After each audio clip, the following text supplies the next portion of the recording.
August আপামর জাতীয় জীবনী ভীষণ এই ভীষণ দিনটিকে স্মরণে রেখে আমার আজকের নিবেদন পতাকার 5 রং।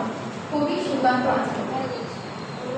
বলতো দেখি পতাকার মধ্যে কয়টি রং আছে? শিক্ষক এসে সুঠানে এসে দ্বিতীয় শ্রেণীর কাছে একসাথে মিলে সব ছেলে বলে চিৎকার করে জোরে, 3টি বর্ণের রং রয়েছে আমাদের জাতীয় পতাকা জুড়ে। শ্রেণীর পিছনে বেঞ্চের কোণে শিশু ছিল এক বসে, পতাকার 5 রং আছে। বলল সে মৃদু হাসি, কথা তার শুনে বাকি ছেলে কোণে এসে খায় উল্টো পুটি।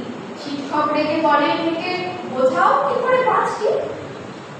মাথা নিচু করে ভয়াত্মক সুরে সরল শিশু বলে, উপরে থেকে গেরুয়া, মাঝখানে সাদা, সবুজ আছে তার তলে, আর আছে আঁকা গোলাকার চাকা, 3 রং আছে এতে। শিক্ষক বলেন, এটিকে ধরলে তবুও হচ্ছে 4টে। সরল শিশু বলল তখন, রং আছে আর এক, ডাল ডাল ছোপ দাগ দেখা যায় ওই পতাকার মাঝে।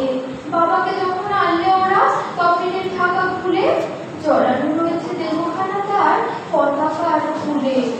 এই 5টি, এবার তো ঠিক আছে? সরল শিশুর জবাবখানি কাঁপিয়ে দিল, অশ্রু এলো নরম চুলে, শুকনো হলো। আজও তারা দেশের জন্য করছে বলিদান, স্বাধীনতার শহীদ সম তাদের অমর প্রাণ। দেশ বাঁচাতে যাচ্ছে যে প্রাণ, রাখছে কি তার খবর?